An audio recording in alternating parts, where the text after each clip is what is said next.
नमस्कार दोस्तों, मैं राकेश बलूनी आपका करता हूं इस वीडियो में स्वागत।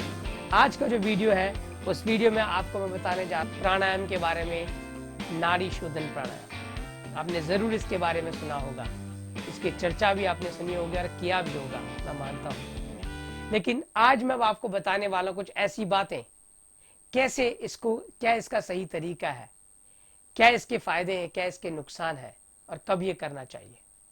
चलिए दोस्तों शुरू करते हैं। If you want to truly master your health and get all the videos straight away, please subscribe the channel and press the bell icon. Thank you. नाड़ी शोधन, जिस प्रकार से एक बहुत ही बेहतरीन प्राणायाम योगियों ने इसके बारे में बहुत विस्तार से लिखा हुआ है। नाड़ी शोधन जैसे कि नाम ही कहते हैं, नाड़ी शोधन यानी कि वो प्राणायाम जो नाड़ियों को शुद्ध करता है। नाड़ी जो हमारी शरीर में 72,000 नाड़ियां बताई गई है योगियों के द्वारा, उन नाड़ियों के अंदर रोजाना किसी न किसी रूप में ब्लॉकेज होनी शुरू हो जाती है, टॉक्सिन जमा हो जाते हैं, टूट फूट हो जाती है। और क्योंकि हमारी व्यस्त दिनचर्या होते हुए भी हमारी लाइफ सेडेंट्री लाइफस्टाइल हम जीते हैं, खान पान भी हमारा इतनी क्वालिटी उसमें अच्छी नहीं है, सोते भी ढंग से नहीं, स्ट्रेस में रहते हैं, तो हमारे उन प्राणी नाड़ियों में रोजाना क्षति पहुंचती है और उनमें ब्लॉकेज होनी शुरू हो जाती है, जिसकी वजह से हमारा शरीर बीमार होना शुरू हो जाता है। और जब हम नाड़ी शोधन प्राणायाम करते हैं तो नाड़ी शोधन प्राणायाम से जितनी भी नस नाड़ियां हैं शरीर की, वो सारी शुद्ध होनी शुरू हो जाती है। नाड़ी शोधन प्राणायाम आज जिस प्रकार से इसको बताया जाता है, इसको आप अनुलोम विलोम के नाम से आप जानते हैं। आज अनुलोम विलोम के नाम से इसको ज्यादा प्रसिद्ध किया गया, लेकिन मैं आपको बताना चाहूंगा नाड़ी शोधन प्राणायाम इसका सही नाम है। अनुलोम विलोम आज प्रचलित नाम है, आप कह सकते हैं अनुलोम विलोम भी इसको, लेकिन असली ये नाड़ी शोधन है। बड़ा कंफ्यूजन है, कुछ लोग कहते हैं जी इसलिए कहते हैं नाड़ी प्राणायाम अनुलोम विलोम। नाड़ी शोधन में फर्क ये है क्योंकि नाड़ी शोधन में हम सांस को रोकते हैं और अनुलोम विलोम में नहीं रोकते। बिल्कुल नहीं दोस्तों, ये बिल्कुल सही नहीं है। नाड़ी शोधन और अनुलोम विलोम का ये नाम का फर्क है।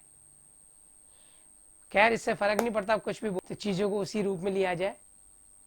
तो नाड़ी शोधन प्राणायाम और अनुलोम विलोम का मतलब, अनुलोम विलोम का मतलब होता है left and right, left and right, दाहिना बायां, ये होता है अनुलोम विलोम, इसलिए इसको अनुलोम विलोम कहते हैं। नाड़ी शोधन इसका असली नाम है क्योंकि 72,000 नाड़ियों को शुद्ध करता है।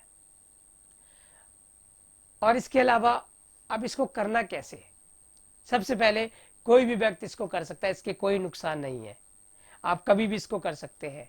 हाँ, खाने का गैप हो तो बहुत अच्छा, नहीं भी हो तो आप आधा घंटे 1 घंटे बस को कर सकते हैं, इसमें कोई नुकसान नहीं है और इसके बहुत सारे फायदे हैं। अब मैं आप थोड़ा आपको करके दिखाता हूँ किस प्रकार से इसको करना चाहिए, क्या इसका रही तरीका। तो दोस्तों सबसे पहले जब भी आप नाड़ी शोधन प्राणायाम करें, इसका एक सीक्वेंस है, उसमें वीडियो बनाऊंगा, लेकिन जब आप नाड़ी शोधन प्राणायाम कर रहे हैं तो सबसे पहले हमारी कमर, गर्दन, पीठ सीधी होनी बहुत जरूरी है।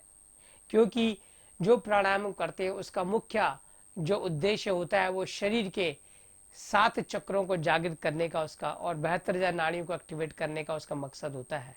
हमारे शरीर में 7 चक्र होते हैं, मूलाधार, स्वादिष्ठान, मणिपुर, इस प्रकार से 7 चक्र है हमारे।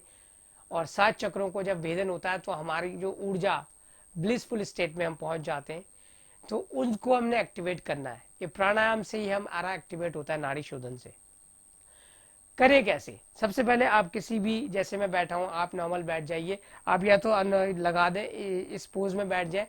अगर आप इस पोज में नहीं बैठ सकते हैं, जो हमारा पद्मासन है, तो आप सुखासन में, जिसको मालती पालती बैठते, उसमें बैठ सकते हैं। सुखासन, सिद्धासन, वज्रासन, किसी में भी आप बैठे, बस ध्यान रखने कमर, गर्दन, पीठ आपकी सीधी हो, दोनों हाथ आप ध्यान मुद्रा में हो। एक हाथ से हम लेंगे राइट। सबसे पहले आप इस मुद्रा को कैसे करें, इसको कहते हैं विष्णु मुद्रा। पहली उंगली नीचे, दूसरी, और बाकी उंगलियां सीधे रहेंगी। अब आप क्या करेंगे, राइट नोस्ट्रिल को बंद करेंगे। अब शुरू किससे करें, ये भी कंफ्यूजन रहता है। तो कहा जाता है दोस्तों कि क्योंकि नाड़ी शोधन का मकसद है कि हमारे शरीर की सारी नाड़ियों को जागृत करना, और उन नाड़ियों में 2-3 नाड़ी बहुत ज्यादा प्रमुख है, जिसको कहा जाता है ईडा, पिंगला और सुषुम्ना। ईडा यानी कि लेफ्ट नॉस्ट्रिल, जिसको गंगा भी कहा जाता है। पिंगला यानी कि यमुना, और सरस्वती जो हमारे पीछे नाड़ी स्पाइनल कॉर्ड पे जाती है। हमारा मकसद ही होता है उसको एक्टिवेट करना। और जब हम लेफ्ट से लेते हैं, राइट से छोड़ते हैं, राइट से लेते हैं, लेफ्ट से छोड़ते हैं, तो दोनों नाड़ी हमारी जागृत हो जाती है। इसके कई बेनिफिट्स होते हैं। ईडा, इसको चंद्र नाड़ी भी कहते हैं, यानी कि ठंडी कूलिंग नाड़ी। पिंगला, इसको हम हॉट नाड़ी भी कहते हैं। तो जब भी आप प्राणायाम शुरू करें, सबसे पहले आप ये देखें कि आपकी कौन सी नॉस्ट्रिल चल रही है। अब वो कैसे आपको पता चलेगा कि ये लेफ्ट नॉस्ट्रिल ज्यादा ओपन है ये उस टाइम पे? तो आपने क्या करना है, ऐसे हाथ रख ले। अब आप देखिए आपकी कौन सी नॉस्ट्रिल ज्यादा चल रही है। मेरी इस समय दोनों नॉस्ट्रिल ठीक है, तो मैं कहीं से भी शुरू कर सकता हूँ। लेकिन जो नॉस्ट्रिल आपकी ज्यादा चल रही है, सपोज राइट चल रही है, तो आप राइट से शुरू करें। तो आपने सबसे पहले क्या करना है, सबसे पहले श्वास लें, फिर आप इसको बंद करें, फिर धीरे से छोड़ दें, फिर यहीं से सांस लें, फिर होल्ड करें, फिर धीरे से छोड़ दें। अब एक से लेना है, थोड़ा होल्ड करना है, फिर इसको धीरे से छोड़ देना। अब इसका रेशियो क्या होना चाहिए? रेशियो ये होना चाहिए कि अगर आप श्वास 5 सेकंड में ले रहे हैं तो कम से कम 6 से 7 सेकंड और कम से कम आपको होल्ड करना है, थोड़ा ज्यादा, और 8 सेकंड में आप उसको छोड़ना है। वैसे इसका रेशियो 1:4:2 बताया जाता है। 1:2:2। 5 सेकंड लिया आपने, डबल होल्ड किया और डबल में ही निकाल दिया, यानी कि आपका होल्ड और आपका जो एक्सेल करने का ज्यादा होना चाहिए लेने से। और इसको रोकना बहुत जरूरी है। अब शुरुआत में आप अपने हिसाब से रोकें, बहुत जबरदस्ती ना करें बिल्कुल भी। 4 सेकंड 5 सेकंड बहुत होता है, फिर आप 6 या 7 सेकंड में छोड़ें, फिर धीरे धीरे इसको बढ़ाते रहें। जिससे आप शुरू करेंगे उसी से आपने एंड करना है, ये भी जरा ध्यान रखिएगा। अक्सर ये कहा जाता है कि जब गर्मियों में हम करते हैं तो गर्मियों में हमेशा हमें ठंडक चाहिए होती है शरीर में, तो लेफ्ट नाड़ी से ही आप शुरू करेंगे, और सर्दियों में हम राइट नॉस्ट्रिल से शुरू करें। क्योंकि अगर आप ऐसे नहीं करेंगे और आपको अगर करेंगे तो आपका पित्त दोष बढ़ सकता है अगर आप राइट से करेंगे। राइट को गर्म नाड़ी है, वो इरिटेशन बढ़ाएगी बॉडी के अंदर, वो गर्माहट ज्यादा कर देगी, उससे आपका बीपी भी बढ़ सकता है। और लेफ्ट से अगर आप करते हैं तो लेफ्ट से हम गर्मियों में लेफ्ट से करना चाहिए, कूलिंग इफेक्ट देता है। ठीक है, तो दोस्तों इस प्रकार से इसको करें। एक बार मैं दोबारा आपको बता दें,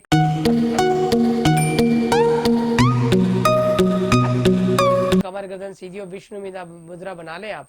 राइट नोस्ट्रिल बंद करें, सपोज हम इससे ले रहे हैं, सबसे पहले लंबी सांस लेंगे, होल्ड,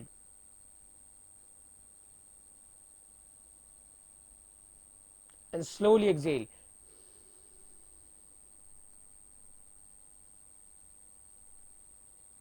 फिर जिससे छोड़ा उसी से लेना है, होल्ड, फिर एक्सेल, बहुत धीरे, इनहेल, होल्ड, स्लोली एक्सेल, फिर इससे लेना है। 4 सेकंड लिया, 6 से 7 सेकंड होल्ड किया और 8 सेकंड में धीरे धीरे छोड़ा। डबल कर दें, छोड़ना डबल होना चाहिए। इस प्रकार से हम इसको करेंगे दोस्तों। कभी और इसके बारे में जानकारी अगर आप पूछना चाहते हैं तो वो भी मैं आपको बताऊंगा।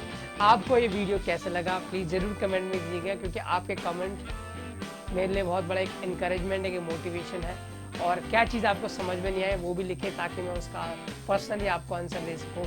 आपने अपने समय निकाला, बहुत बहुत धन्यवाद। Be healthy be happy. Thank you.